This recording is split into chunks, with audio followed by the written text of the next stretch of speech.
Hola a todos y todas, bienvenidos a la formación que va a quedar grabada para la posteridad, así que habrá que hacerlo medio bien. Antes que nada, un poco contaros cuál va a ser el planteamiento de la formación. La idea es que hay algunos momentos donde también intervengáis vosotros, un poco para que haya un diálogo y veamos un poco qué entendemos por marxismo para a partir de ahí poder orientar la formación. Lo que voy a hacer es sobre todo un recorrido un poco histórico sobre lo que ha ido siendo el marxismo para que entendamos cómo se ha construido lo que hoy entendemos como marxismo. Va a ser introductoria, ¿vale? Que era un poco la idea. Primero, para entender lo que es el marxismo, tenemos que entender qué pensó Marx y por qué el marxismo no es exactamente lo mismo que el pensamiento de Marx. Por eso, la gracia esta de quitarle la barba, que es una foto real, porque primero tenemos que aproximarnos al Marx que hay previo a lo que entendemos como marxismo, que es posterior. Vale. Marx, ¿quién era Marx? Marx nace en Treveris, en una familia de origen judío, y su padre era un abogado laico muy ilustrado, es decir, nace en una familia de tradición judía, pero en casa no tuvo una educación religiosa, sino que tuvo una formación muy liberal, digamos, para la época. Esto le permitió acceder a lecturas que muchas veces en esos contextos no estaban fácilmente accesibles. El Marx adolescente hizo lo que todo adolescente, que fue defraudar a su padre. Por tanto, en vez de estudiar Derecho, como su padre quería, decidió estudiar Filosofía. Entonces se va a estudiar a Bonn y luego a Berlín. Y con 18 años, siendo un pésimo poeta, se promete con Jenny von Westphalen, a la que le escribió algunos poemas de amor. ¿Qué es lo que ocurre con este joven Marx? Aún no se había planteado, por ejemplo, comentabais, cuestiones de economía, ¿no? Como luego más posteriormente se comentará. En este momento empiezan a tener un interés por, digamos, las discusiones filosóficas que había en ese entorno universitario. Y entonces cuando está en la universidad, pues estudia la filosofía que había más materialista, digamos, de la época. Ahora, un segundito, os pongo un enlace. 学长，俱乐部好久没有活 ¿Se 动 lee 了，bien? 大家都在忙什么啊？先不说这个了，你找我什么事啊？啊，我的博士毕业论文完成了，和学长的观点一样，我也主张无神论。学长，能再帮我看看吗？哦，是研究德谟克利特和伊壁鸠鲁自然哲学差别的那篇论文吗？已经完成了，我看看。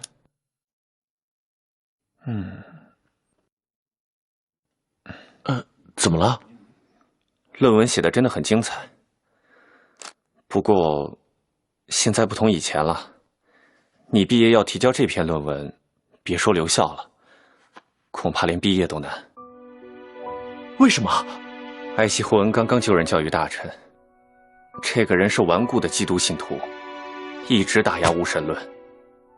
现在学校的气氛也越来越保守，越来越紧张。俱乐部的卢格因为主张政治自由，已经被赶出大学讲坛了。俱乐部现在也没法开展活动了。无神论的论文恐怕不好过关呐。要不，你再改改，把你的锋芒和无神论的观点都隐藏起来。学长，我不会改变的。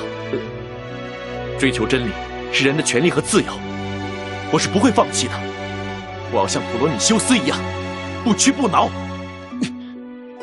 卡尔，我佩服你的勇气。或许也不是没有办法。留校是没戏了，但你可以把博士论文送到耶拿大学去试试。那里有一位研究伊壁鸠鲁的权威，他应该会喜欢你的论文。重要的是，他有资格通过你的论文。谢谢你，学长。至于工作嘛，你可以去莱茵报试试，这是当地工商业主办的报纸，思想不保守。祝你好运。1841年，马克思在耶拿大学获得哲学博士学位，后来通过投稿进入言论相对自由的莱茵报担任编辑。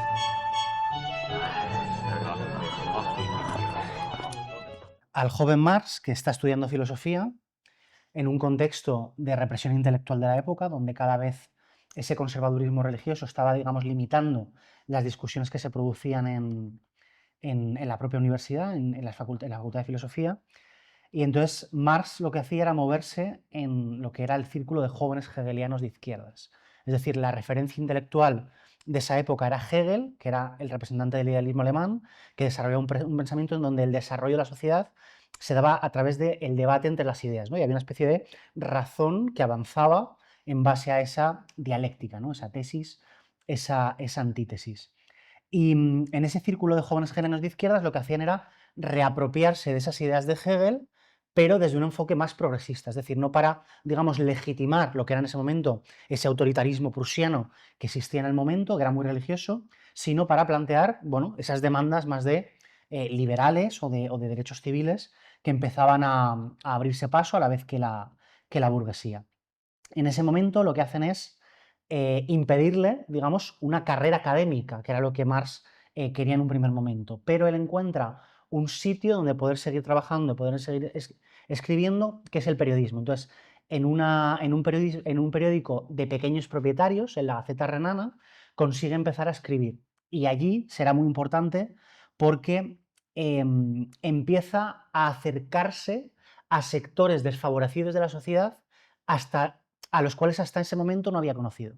Entonces, uno de los artículos más importantes de la faceta del Marx periodista es un artículo sobre el robo de leña. Es decir, había una situación en la cual los campesinos o los ciudadanos podían ir al bosque y la leña que se caía de los árboles, como no pertenecía a un árbol, digamos que no era de nadie, la podían coger y la podían usar como leña.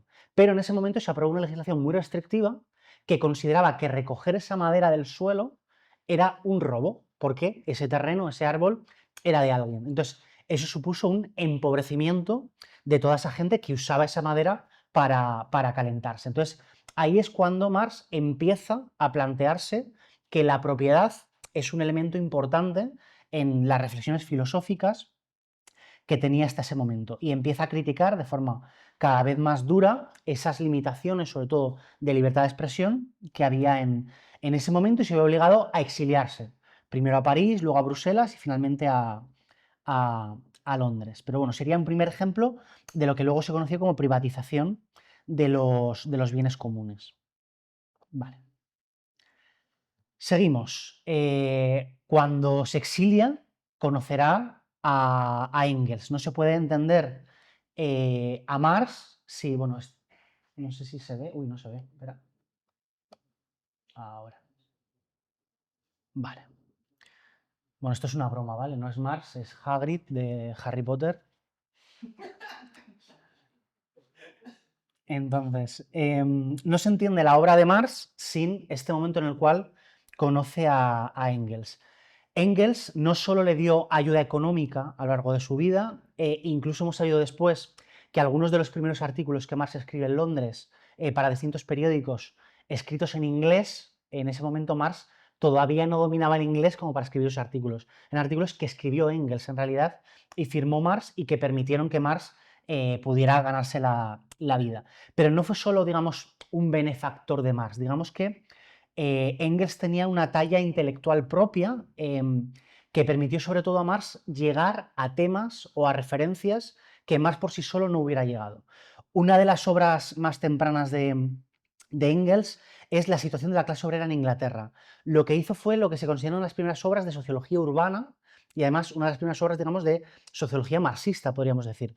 Él, pese a que venía de una familia de empresarios, su padre tenía una fábrica, lo que hizo fue acercarse directamente a la clase trabajadora y preguntarle por sus condiciones de vida, cómo eran sus viviendas, cómo era su higiene, si tenían alimentación, interesarse por cuál era de verdad la situación de la clase obrera. Esto no se había hecho hasta ese momento. Entonces, lo que le permitió es aportar a Marx una visión económica que hasta ese momento Marx no tenía, tanto por la parte, digamos, del funcionamiento del capital desde la perspectiva del capitalista, que era algo que Engels conocía por su posición familiar, como por la propia posición de los proletarios, que hasta ese momento, digamos, ni Marx ni Engels habían tenido un conocimiento tan exhaustivo o tan directo de cuál era su realidad. Por tanto, puso a Marx, digamos, sobre la pista de que en esa reflexión filosófica tenía que tener una centralidad la clase trabajadora y el capitalismo. Aunque a Engels se le suele achacar una tendencia a la simplificación y sus obras, digamos que están muy enfocadas a la divulgación, sobre todo las obras posteriores, pensemos en Principios del Comunismo o en otra serie de obras. Engels tenía una cultura general mucho más amplia que Marx. Digamos que Marx fue capaz de analizar con muchísima profundidad en sus obras los temas, pero Engels era capaz de tener un volumen de temas, de lecturas, muchísimo más amplio. De hecho, chapurreaba 20 idiomas. Cuando Marx, a lo largo de su obra, va cogiendo referencias de la antropología, de las ciencias naturales, muchas veces quien primero se interesó por esos temas fue Marx. De hecho, por ejemplo, cuando pensamos en El origen de la propiedad privada y el Estado, que es una obra de Engels donde coge los principales autores de antropología del momento y analiza cuál es el papel de la familia y del surgimiento del Estado, esas referencias antropológicas que luego a Marx le servirán mucho para el capital, para elementos como la acumulación originaria, es decir, cómo surge el capitalismo, eso previamente ha sido Marx un poco el que primero consigue encontrar esas referencias y pone a Marx sobre la pista. Pero es que además... ¿Por qué lo de el general? El general, vale, perfecto. Los amigos de Engels le llamaban el general. ¿Por qué? Durante toda su vida, Engels fue considerado el mayor experto del movimiento obrero, de la Primera Internacional, de la Liga de los Comunistas, en estrategia militar. Engels tiene un montón de escritos sobre cómo se producían las batallas de ese momento, ¿no? Entonces, en un contexto en el cual el movimiento obrero seguía siendo eminentemente urbano, con una acción muy sindical, fue el primero en pensar que la estrategia militar, en un contexto de revolución, que en muchos casos todavía se pensaba como revolución armada, era un elemento importante. Y durante toda su vida, incluso en obras luego de Marx, como por ejemplo sobre la Comuna de París, quien era la referencia en estrategia militar dentro del movimiento obrero durante toda su vida fue Engels. Y pongo también otra cosa importante, que era el tema de los idiomas.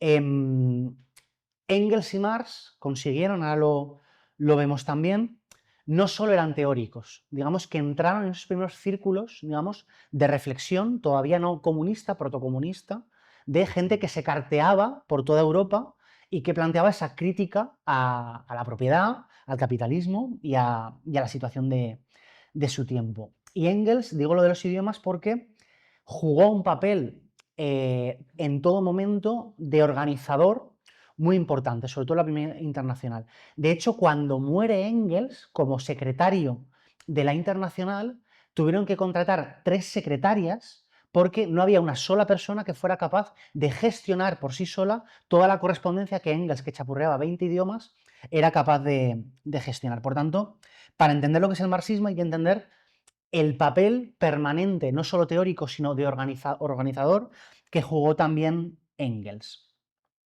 Vale, vamos con lo siguiente.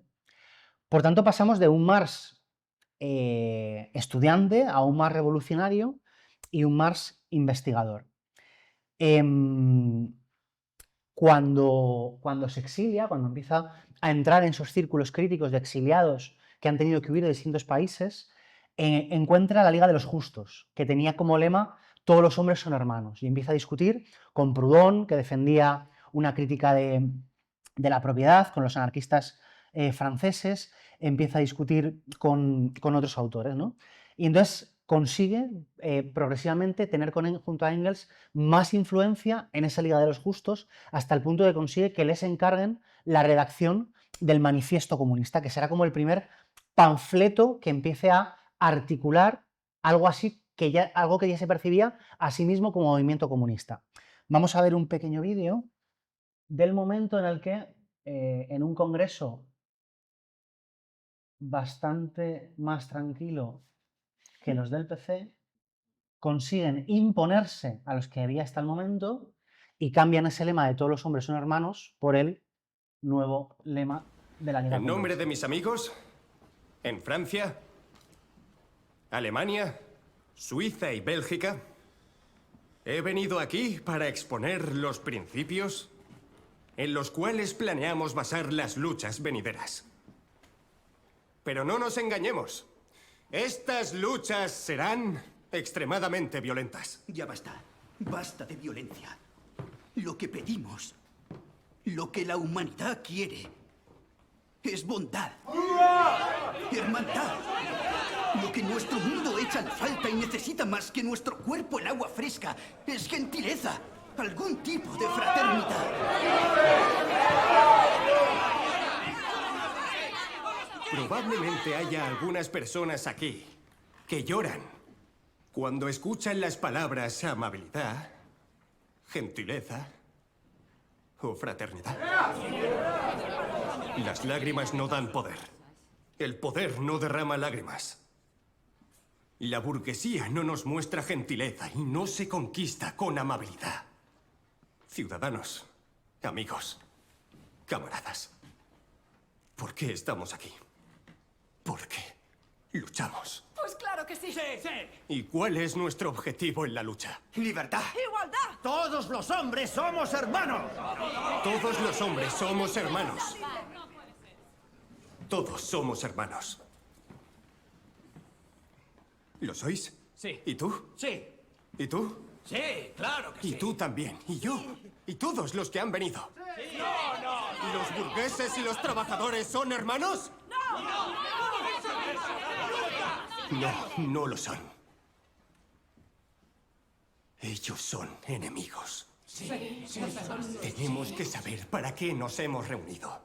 ¿Se trata de una idea abstracta? ¿De soñar despiertos? ¿Hasta dónde creéis que nos llevará todo esto? Tenemos que saber lo que la Liga quiere, cuál es su lucha, para qué sociedad. Y hay que decidirlo ahora. ¿Por qué ahora? Deja que hable. Todos sabemos a quién representas. Marx está aquí, escondido entre la multitud, después de lanzar sus dardos. ¡Larga vida, Weitling! ¡Larga vida, Proudhon! No, estoy aquí. No me he escondido. Gritáis larga vida a Proudhon y larga vida a Weitling. Pero ¿cuál es la cuestión? ¡Que se calle! Ya le hemos escuchado. Proudhon no vive en Francia, no tiene voto. Y Weitling nos ha abandonado. Gritáis por unas sombras. Todos.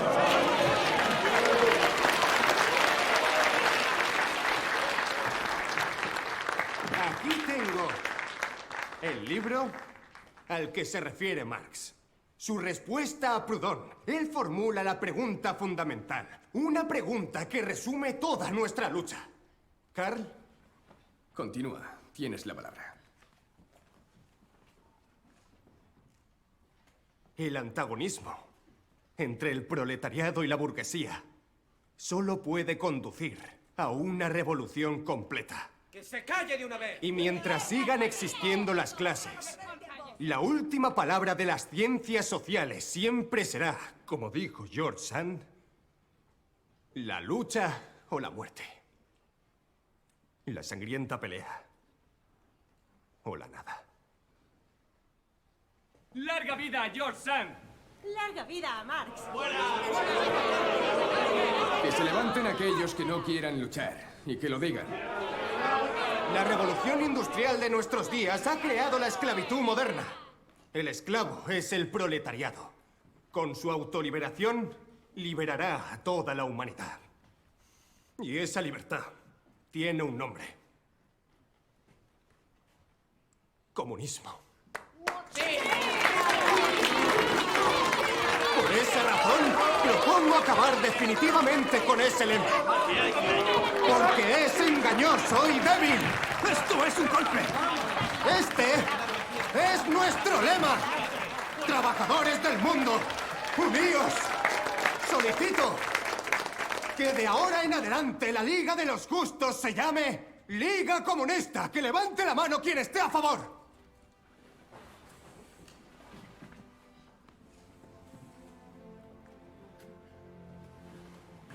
Que levante la mano quien esté en contra. Desde ahora, nos llamamos oficialmente la Liga Comunista.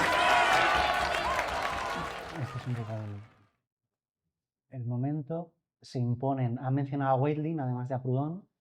Weitling era un populista, podríamos decir. Tenía un discurso como muy demagogo. Tenía cierto éxito en movilizar a la gente, pero teóricamente era una persona que no tenía el respeto, digamos, de otras figuras como Marx o como Proudhon. Vale. El manifiesto consigue condensar, digamos, no una teoría abstracta, sino cómo se concretaba esa teoría en lo que ya eran demandas políticas de un movimiento político. Por tanto, empiezan a darse luchas en toda Europa. A ver, un segundito que me deje. Ahora. Empiezan a darse luchas por toda Europa que enarbolaban esas luchas, pero de forma muy temprana, justo cuando ese movimiento estaba empezando a despegar, digamos, se producen los fracasos de las revoluciones de 1848. Y entonces, en ese momento en el que se desarbola lo que era ese primer movimiento obrero internacional, Marx lo que decide es que hay que ponerse a estudiar por qué ha fracasado el movimiento, por qué hay que actuar de una forma mejor de la que se había actuado hasta ese momento. Y por tanto es cuando empieza a redactar el Capital, del cual en vida solo vería publicado el primer tomo. Y es cuando en Londres empieza sistemáticamente a ir a la biblioteca de Londres, el pobre acaba con almorranas de tanto estar sentado, y empieza a analizar de una forma mucho más histórica, mucho más económica, cómo ha surgido el capitalismo y qué alternativa hay que plantearle. Al mismo tiempo, esa doctrina que él inaugura empieza a tener seguidores, pero seguidores que no siempre dicen cosas con las que él está de acuerdo. De hecho, veíamos en la diapositiva anterior que a su yerno Marx le dijo: yo no soy marxista, ¿no? A Paul Lafargue, que además fue el introductor del marxismo en España, que tiene un libro bastante conocido que es El derecho a la pereza, digamos que Marx lo que le decía es que no estaba de acuerdo con muchas cosas que decían gente que decía ser seguidor de Marx. Por tanto, Marx, aunque no tuvo mucho tiempo para intervenir en los debates del movimiento obrero, porque murió relativamente pronto, sí que polemiza, y sobre todo Engels polemizará después, con algunos de los desarrollos que empiezan a verse en ese movimiento obrero posterior. Más tarde, por ejemplo, Karl Liebknecht y Bebel, junto a La Salle, fundan el Partido Socialista Obrero de Alemania, que sería el referente durante casi un siglo del movimiento obrero de su tiempo. Y en ese momento una de las críticas que sí que tuvieron tiempo de redactar fue la crítica al programa de Gotha. La crítica al programa de Gotha lo que venía a decir es que esas reformas de Estado, digamos, no eran, digamos, unas demandas comunistas, eran unas demandas de un reformismo social, de un liberalismo progresista, de el término que en la época pudiera más entenderse por eso que entendemos ahora. Pero no eran las demandas que Marx y Engels entendían que tenía que tener el comunismo.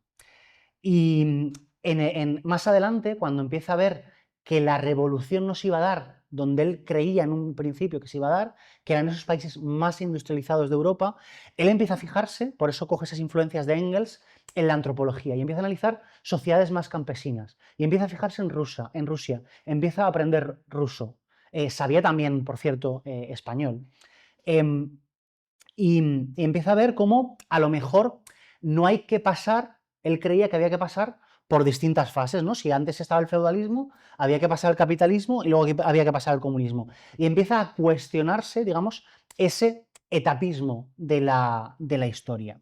Y una de las cartas del final de su vida más importantes, 2 años antes de morir, fue la carta a Vera Zasulich. Vera Zasulich era una populista rusa, era el movimiento, digamos, crítico con el sistema más importante en ese momento en la Rusia zarista, que era un país más subdesarrollado, más autocrático, y entonces ese populismo ruso tenía un componente, digamos, de crítica desde ese arraigo agrario que había en Rusia, pero que son también, en muchos casos, los que introducen esas primeras obras marxistas, también de Bakunin, que era ruso, y de otros autores en Rusia.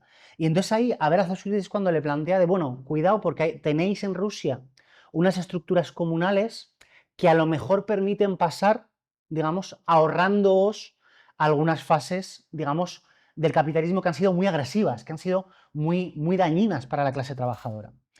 Y poco después de eso, que no tuvo tiempo, digamos, a desarrollar en vida, se muere.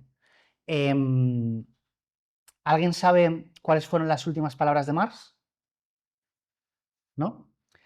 Antes de morir, cuando estaba en su lecho de muerte, se acerca a su ama de llaves, Helen Demuth, y le pregunta si tiene algunas últimas palabras. Y Marx, que tenía un genio un poquito complicado a veces y él se estaba muriendo, no se lo puede reprochar, le dijo que las últimas palabras son para los tontos que no han dicho en vida lo suficiente. Entonces, esas fueron las últimas palabras de Marx, y aquí se acabó el Marx, digamos, que escribió su propia obra y empieza, digamos, una tradición que ya sí entendemos como marxismo. Engels era el albacea de Marx y es el que ayudó a divulgar, a conseguir terminar de redactar El Capital, a difundir la obra de Marx. No sé si se ve bien los memes, pero tienen su explicación. Y además de Engels, la gran figura del marxismo de ese momento, que fue el que consigue, digamos, instaurar ya la tradición del marxismo, fue Kautsky. Los socialistas italianos, que tenían sentido del humor, llamaban a Kautsky el papa del marxismo, porque a la muerte de Marx y Engels no solo fue la albacea de todas las obras y todo el testamento de Marx y de Engels, sino la principal referencia intelectual del marxismo, que seguía teniendo, como decíamos antes, en la socialdemocracia alemana, la principal referencia. Ahí fue cuando se desarrolla esa segunda internacional, ¿no? La primera era la que había habido ese debate entre Proudhon, entre Marx, entre el anarquismo y ese comunismo inicial, y la segunda internacional ya era esos grandes partidos obreros socialdemócratas. ¿Cuál era el problema de este salto ya de esos autores iniciales a Kautsky? Kautsky entendía, en ese momento de efervescencia del pensamiento científico, donde Marx había convivido con Darwin, donde eran grandes obras de la química, de la biología, en ese optimismo de la ciencia había una especie de ideal de que la marcha de la historia era siempre progresiva, siempre hacia adelante y siempre gradual, ¿no? Muy en la línea de esa idea, ¿no? Idealista de Hegel, de que las ideas iban sucediendo y permitían cambiar de estadios. Y entonces Kautsky creía que la historia, como era progresiva, no podía forzarse, no tenía sentido hacer una revolución antes de que las condiciones estuvieran maduras. Entonces Kautsky creía en que había que hacer una especie de, bueno, acción electoral, de reformas democráticas, de reformas económicas, sindicalismo, etc. Y también en ese momento, como empieza a crecer las organizaciones obreras, también se produce un proceso de simplificación del marxismo. Frente a esas obras duras, densas, filosóficas o económicas de Marx, se produce cierto, digamos, adoctrinamiento del marxismo. Obras que eran manuales, que eran doctrina, ¿no? Donde también Engels en parte jugó un papel en eso. Por tanto, hay un influjo muy negativo a nivel ideológico de ese evolucionismo y de ese funcionalismo que había en ese momento de optimismo en el avance científico. Por tanto, el marxismo empieza a, digamos, coagular en una teoría de la historia que no era dinámica, que no era abierta, que era teleológica, es decir, donde había un fin y donde todo iba dirigido a ese fin. No era una escena abierta, como sí que entendía Marx, sobre todo en sus obras más históricas, por ejemplo, 18 Brumario, que la historia era una cosa abierta, de lucha de clases, donde la correlación de fuerzas podía cambiar, donde no podías hacer cualquier cosa porque había modos de producción, porque había elementos determinantes, pero donde esos actores estaban en disputa y la historia estaba abierta. Pero además, esa socialdemocracia degenera todavía más, porque Kautsky, bueno, incluso para Lenin después y para otros autores, seguía siendo un autor muy respetado, que decía cosas, digamos, dentro de lo que era el pensamiento de fiel, entre comillas, a Marx y Engels. Pero luego llega Bernstein, que al contrario, por ejemplo, que Kautsky, no era pacifista, no era tan internacionalista.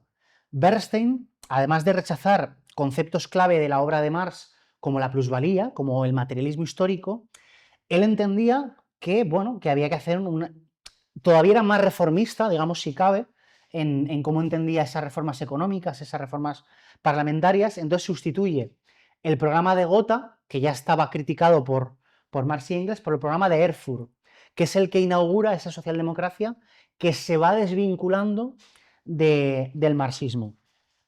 De hecho, en 1895, cuando aún vivía Engels, escribió a Bernstein y a Kautsky porque encontró que él había hecho una introducción a una obra de Marx, a la lucha de clases en Francia, y entonces habían, digamos, manipulado la introducción que había escrito Engels para que pareciera que Engels defendía un camino pacífico al socialismo, exento de conflicto, exento de lucha.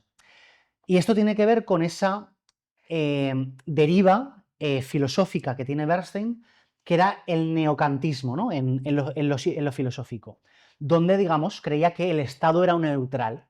Entonces, esa lucha pacífica democrática podía ir, digamos, fácilmente progresando en el Estado, porque si el Estado cada vez amplía el sufragio y la clase trabajadora es mayoría, de forma natural, de forma determinista, esa mayoría de la clase trabajadora se expresará electoralmente, ganará el Partido Socialista Obrero de Alemania y entonces haremos el socialismo por vía decreto ley. Bueno, hoy ya sabemos que eso no pasó y en ese momento pues también los marxistas criticaron esa deriva de Bernstein.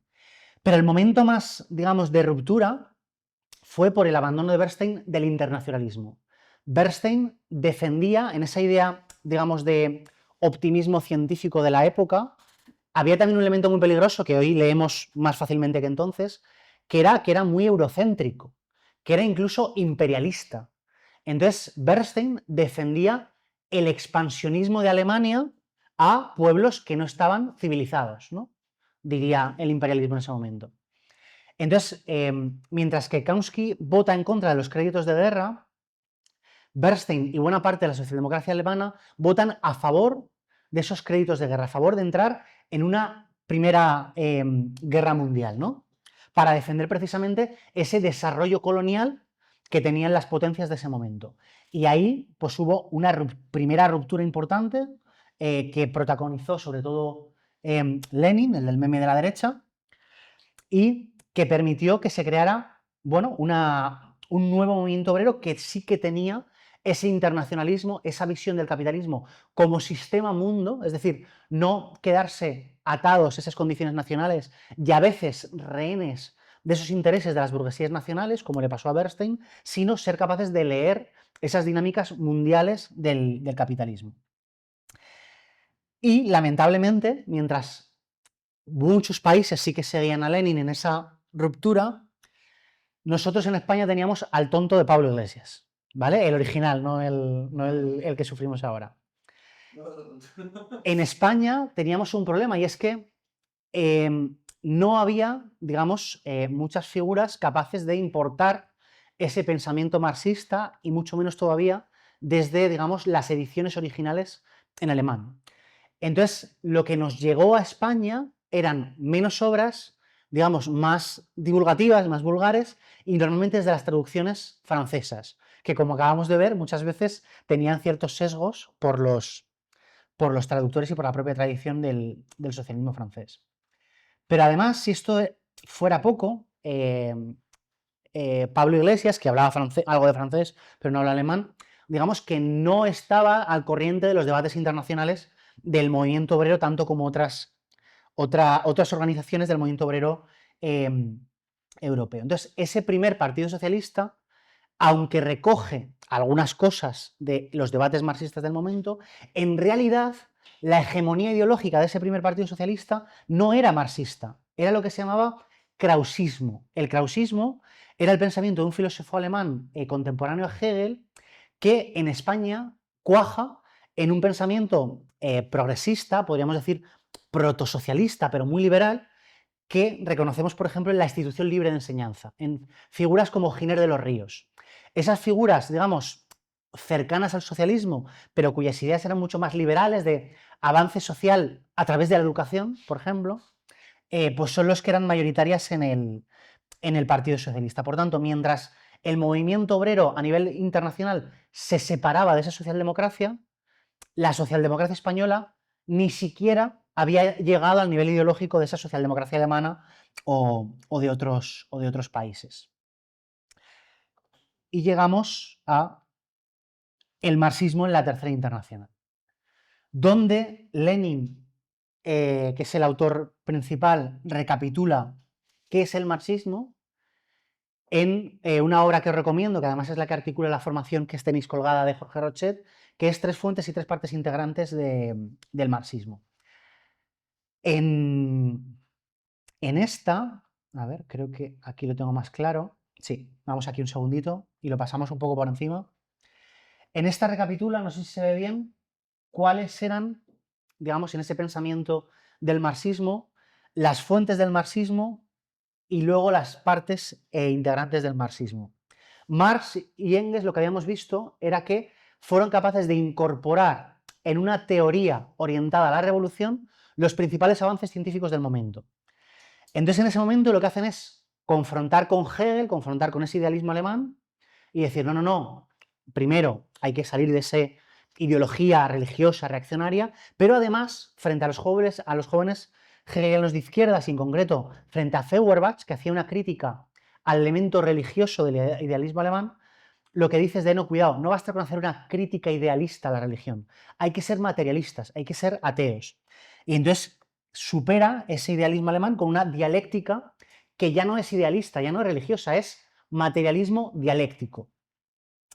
Y luego hay una crítica que desarrolla Marx recogiendo conceptos de Adam Smith y de David Ricardo, que eran los referentes de la economía clásica inglesa. Ellos ya desarrollaban elementos como la teoría del valor-trabajo, pero él, digamos, que radicaliza esa crítica para hablar de plusvalía y para entender desde un punto de vista histórico cómo esa ley de la economía no es una ley natural, no es que las cosas funcionen así, sino que ha habido una historia en la cual esos actores han impuesto ese modo de producción capitalista con unas dinámicas propias que no tienen por qué ser, digamos, naturalizadas, y desarrolla ese materialismo histórico y esa economía marxista.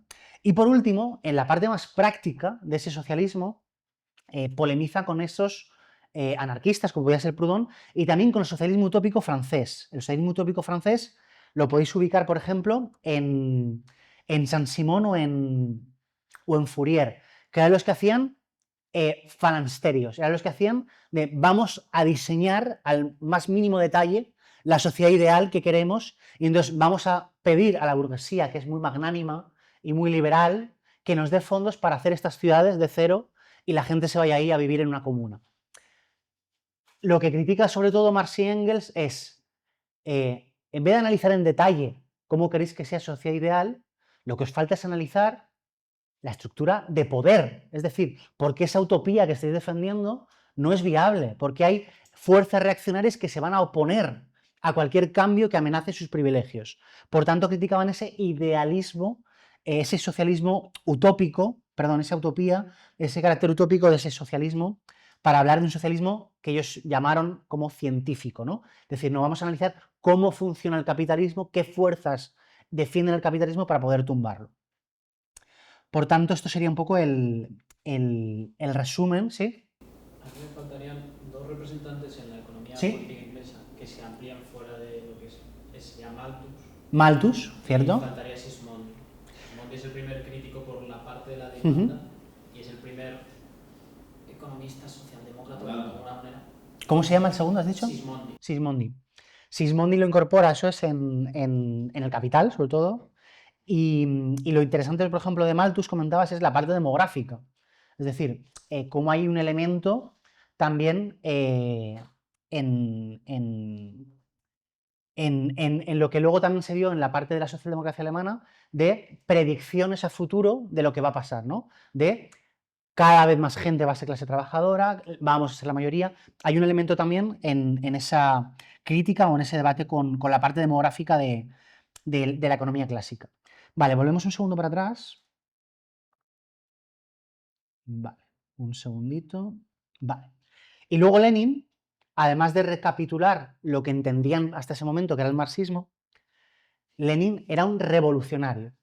Por tanto, desarrolla elementos que le ayudaban, y de hecho le ayudaron a hacer la revolución en su contexto, que fueron obras en torno al Estado, es decir, entender cómo estaba evolucionando el Estado y cómo había que hacer la revolución frente a ese Estado, el partido, es decir, qué herramienta política desarrollaban para hacer la revolución, y un contexto que ya estaba cambiando, que caracterizó como imperialismo.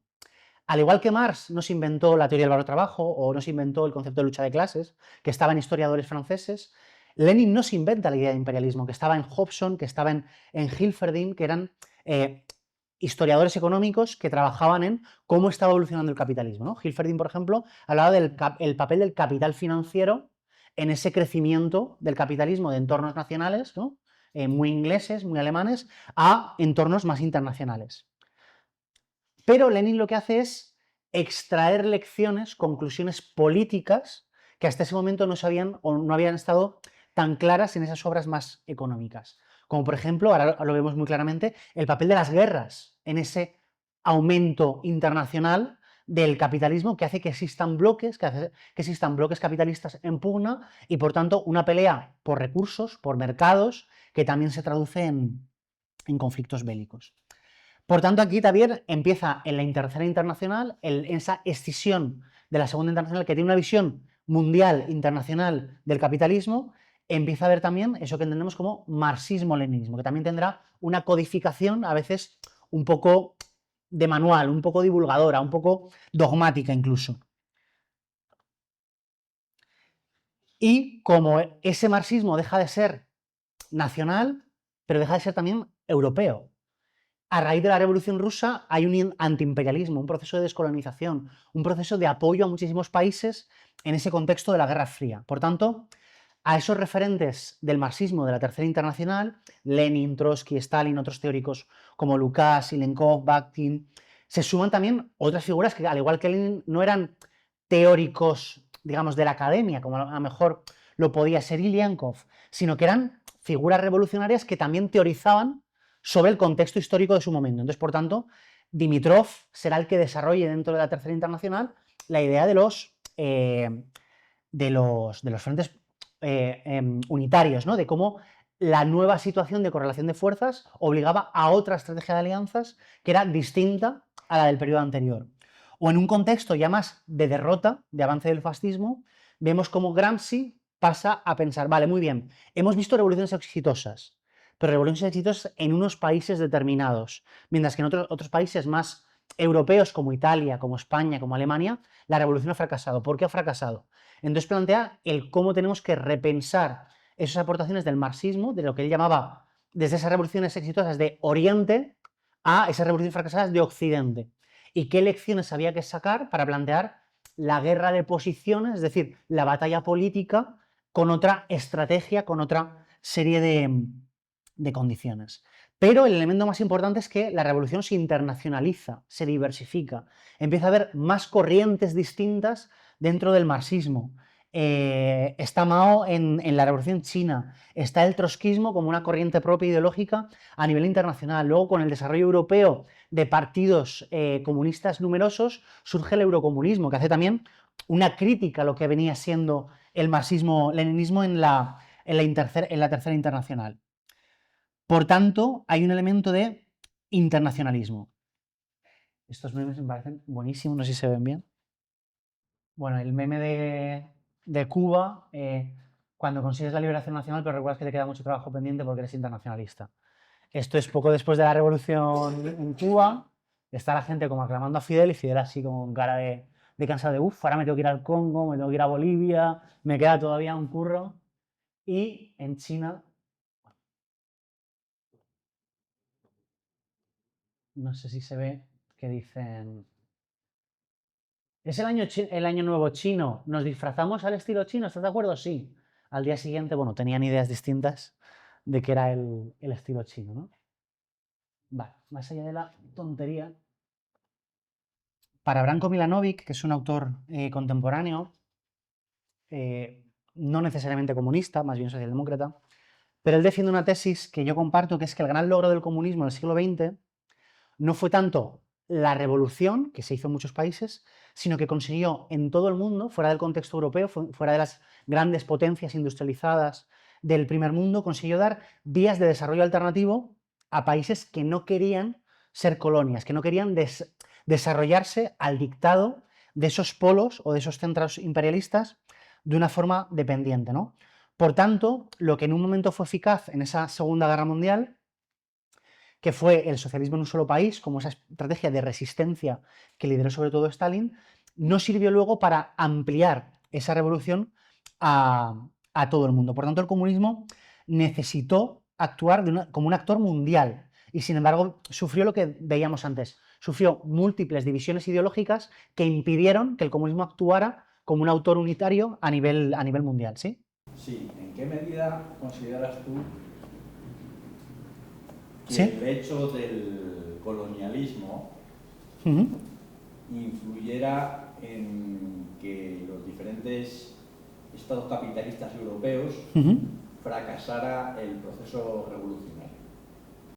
Claro, aquí hay varios elementos. Por un lado, se ve claramente en la Primera Guerra Mundial cómo el hecho de tener colonias, no solo a nivel económico, les daba, digamos, un añadido de riqueza, un añadido de bienestar, de progreso, que ayudaba a esos protoestados del bienestar a, bueno, haces una huelga, pero te han subido el sueldo. Bueno, empezamos a tener pensiones, empezamos a tener... Entonces, eso conseguía, digamos, contener cierta conflictividad social en unos márgenes que eran gestionables para la burguesía.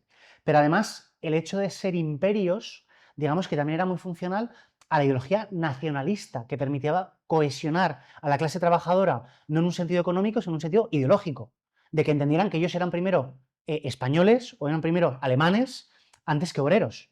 Y entonces eso desarticulaba esa alternativa socialista que tenía una visión mucho más internacional, ¿no? Entonces, sobre todo esos dos elementos influyeron muchísimo en que no hubiera una revolución en los países europeos.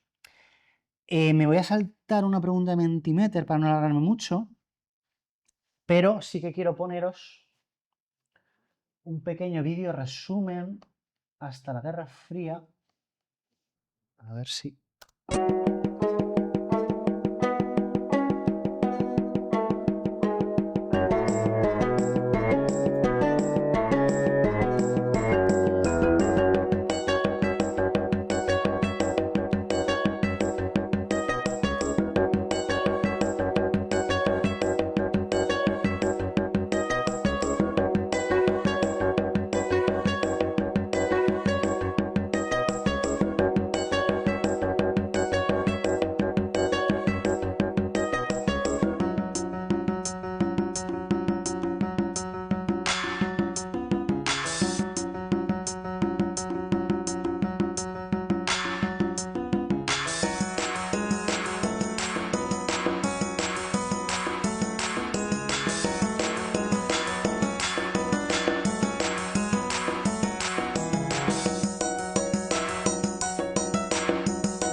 Aquí estamos, ¿no? El capitalismo desbocado, seguimos.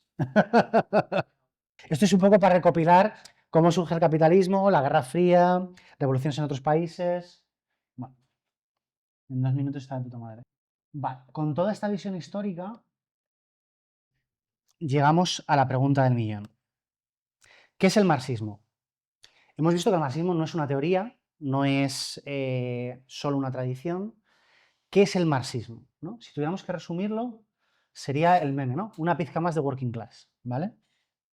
Hay una forma de abordarlo que es entenderlo como una praxeología. En metodología de las ciencias sociales o de la ciencia, una praxeología es un saber orientado a la acción. Es decir, el marxismo no es una ciencia aparte, no es una disciplina aparte, no es un conocimiento aparte, sino que es coger saberes que pueden ser académicos, pero pueden ser cotidianos, puede ser la propia experiencia histórica de las distintas organizaciones revolucionarias, para ponerlos al servicio de un fin, de una acción, que es la revolución, que es transformar la realidad. Por tanto, el marxismo sería una praxeología que, si os fijáis, es muy coherente en los términos con el concepto de Gramsci de filosofía de la praxis. Cuando Gramsci tenía que coger un término que no le censuraran mucho en sus cartas para hablar de marxismo, hablaba de filosofía de la praxis. ¿Por qué? Porque no es una filosofía, sin más. Es una filosofía de la praxis, es una concepción del mundo, un conocimiento orientado a la acción. Por tanto, aquí hay que incorporar una crítica muy importante, primero de Marx, en la 9ª tesis sobre Feuerbach, que es un poco esa crítica a uno de los jóvenes hegelianos de izquierdas que comentábamos, que era de no basta con interpretar el mundo, hay que transformarlo. Y en el contexto europeo, una crítica muy parecida la hace Perry Anderson en un libro que habla del marxismo occidental. Él lo que dice es que después de la Segunda Guerra Mundial, instaurada la Guerra Fría, lo que hay es un contexto en el cual los marxistas se van recluyendo en espacios muy académicos, muy teóricos. Entonces, como la revolución ha fracasado, esa reflexión marxista se da en elementos como muy de la ideología, la estética, como muy alejados de la práctica política cotidiana, ¿no? Pensemos en la Escuela de Frankfurt, en Habermas, o en el estructuralismo francés, en Althusser o en otro tipo de autores. Y por tanto, nos costará más encontrar figuras, como pasó en el siglo anterior, que eran teóricos, pero eran teóricos en tanto que dirigentes revolucionarios de distintas organizaciones, que pensaban desde esos contextos históricos. Por tanto, podemos encontrar, quizás Althusser sí que está un poco a caballo, pero cuesta más encontrar figuras que fueran simultáneamente, digamos, revolucionarios en activo y pensadores marxistas. Eso no quiere decir que en esos elementos más académicos no hubiera pensadores que estuvieran ayudando a desarrollar elementos de ese capitalismo que seguía evolucionando, seguía transformándose y que había que incorporar filosóficamente, o en la economía marxista, o en distintos elementos, había que incorporarlos a la práctica política. Pero con lo que quiero que os quedéis de que el marxismo no es una teoría es que, frente a la compartimentación académica, a ver, ¿esto lo he comentado? Sí. Frente a la compartimentación académica, que aquí se me corta mucho, la ciencia está compartimentada en disciplinas. El marxismo no separa de esto es filosofía, esto es historia, esto es sociología. El marxismo aspira a la totalidad, es decir, aspira, igual que Marx y Engels hace un tiempo, igual que esas tres fuentes y partes integrantes del marxismo, a coger los elementos más avanzados del pensamiento de su momento, que el de ahora será otro respecto al del siglo XIX, para pensar en cómo hacer la revolución. Por tanto, habrá elementos, digamos, marxistas dentro de cada ciencia, de cada disciplina académica, pero tenemos que incorporarlos para llevarlos a la acción, ¿no? Y aquí habrá pues, un montón de debates concretos de pues, qué son las clases sociales y qué son las clases sociales hoy, ¿no? ¿Qué papel tienen los movimientos sociales para hacer la revolución? ¿Qué papel juega la ideología? Elementos que a lo mejor encajan más en la sociología, pero habrá otros que encajen en la historia, ¿no? Como esa acumulación originaria que veíamos, esa reflexión sobre la formación de la clase obrera, o elementos puramente económicos, los debates sobre la plusvalía, sobre la tasa de ganancia, elementos geográficos o urbanos de la geografía y la antropología, como es entender el capitalismo como sistema mundo, con unas dinámicas que no son nacionales, que son mundiales, ni siquiera regionales a nivel de bloques, ¿no? O a nivel filosófico, reflexiones sobre la alienación, sobre la dialéctica, sobre la dictadura del proletariado, etcétera, ¿no? Por tanto, el marxismo se aprende, me corta poco, se aprende y se enriquece con otros movimientos y aprende con los avances científicos también de cada momento. Por tanto, el marxismo hoy tiene que tener incorporaciones del ecologismo, del feminismo, del antirracismo, de la teoría queer, de aportaciones científicas actuales y de aportaciones de la lucha actuales. Por tanto, el meme, ¿no? Un poco parodia de algún marxista que le gustan los imperios españoles y no le gusta el feminismo, pues reputado filósofo Karl Marx. ¿Es el feminismo un engaño pequeño burgués para dividir a la clase obrera? Niño, llevo 138 años muerto. Deja de idolatrar a figuras paternas y lee autoras contemporáneas. Pero eso no. Vale, pues entonces habrá que incorporar, esto es un poco a modo de provocación, pero habrá que incorporar, pues eso, el feminismo en la economía, el feminismo en el trabajo, el feminismo en la filosofía, el tema trans en el análisis de la familia, etcétera, etcétera, ¿no? Aquí hay obras, pues eso, desde españolas como Amaya Pérez Orozco a autoras como Nancy Fraser o de distinto tipo, ¿no? Pero también de el antirracismo. Hay aportaciones súper interesantes de tradiciones marxistas en movimientos obreros que eran negros o que a lo mejor su contexto nacional histórico era muy religioso, era islámico, ¿no? Como puede ser Malcolm X. Entonces hay reflexiones de cómo pensamos el marxismo desde esas otras realidades y qué aportaciones tiene, ¿no? Y quizás un poco el ejemplo de cruce de todo esto es Angela Davis, que un poco intenta cruzar el elemento de género con el elemento de clase, como el elemento de raza, ¿no? Pero también el ecologismo, decíamos, ¿no? Dice el meme, algunas cosas que hacer para salvar el planeta. Andar en bici, comer menos carne, guillotinar a la burguesía que destruye el planeta por ganancia, reciclar, ¿no? Pues el marxismo tendrá que entender que en ese contexto en el que nace el marxismo era un contexto de optimismo, decíamos, científico, optimismo en las fuerzas productivas, optimismo en que la industria será capaz de fabricar todo y de cubrir nuestras necesidades.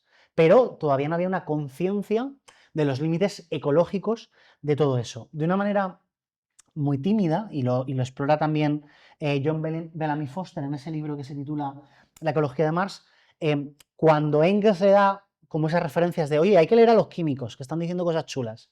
Y entonces Marx lee a un químico que habla de cómo la dinámica capitalista entrando en la agricultura produce un agotamiento de la tierra. Esa explotación sistemática de la tierra provoca un agotamiento de esos nutrientes. No hay esa reposición de nutrientes que sí que se daba en esa agricultura tradicional que tenía su sistema de rotación o sus sistemas para que esa agricultura fuera sostenible.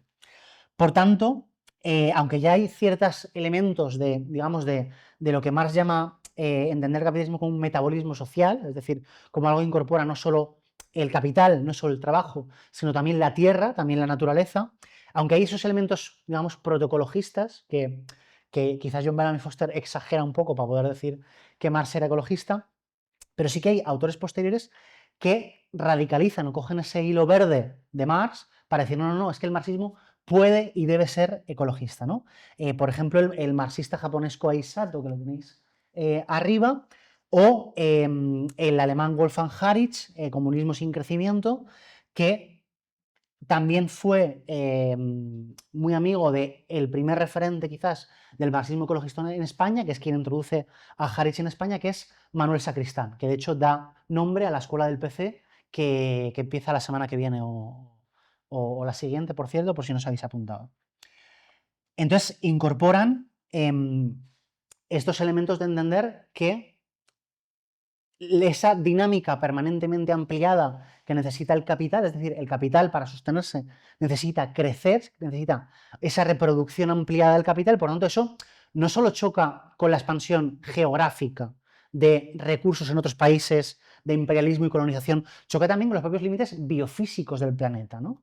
Por tanto, empezamos a ver cosas marcianas, nunca mejor dicho, como el capitalismo diciendo hay que empezar a hacer minería en asteroides porque se nos agota determinados minerales clave en el planeta Tierra. Entonces, hay unos límites que incorporamos en nuestro análisis del capitalismo. Y también incorporaciones que no me cabía de otras regiones, ¿no? de América Latina o de otros. Yo os invito, por ejemplo, a leer a autores como Rolando Astarita o Atilio Borón, ¿no? Sobre imperialismo, sobre economía, que bueno, pues dan también en castellano aportaciones de avances o de debates que ha habido.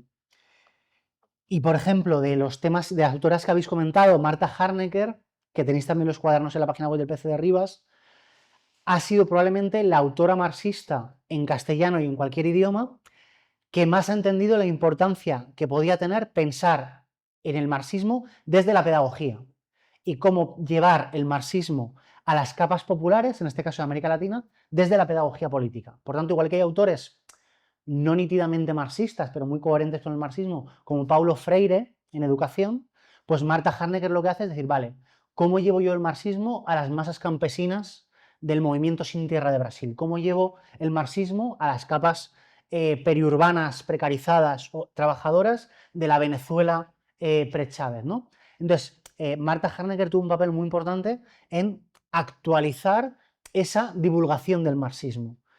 Primero, desde coordenadas muy estructuralistas, ella estudió con Althusser en Francia, y luego con ese chip ya más pedagógico, ya más latinoamericano, que es mucho más rico. Vale, no sé si me dejo algo. Ahora hacemos una pequeña dinámica, pero de momento, muchas gracias por aguantarme esta chapa. Y el meme dice, all right, necesitamos algo para que la economía vuelva a ponerse en marcha. ¿Alguna idea? Que el libre mercado decida. Recortes de impuestos para los que creen empleo, para las empresas. Socializar los medios de producción. Y le tiran por la ventana, ¿no? Bueno, pues en la próxima crisis, que probablemente nos quieran tirar por la ventana a la clase trabajadora, pues habrá que comerse a los ricos como programa de mínimos, ¿no? Y hasta aquí la presentación. Muchas gracias.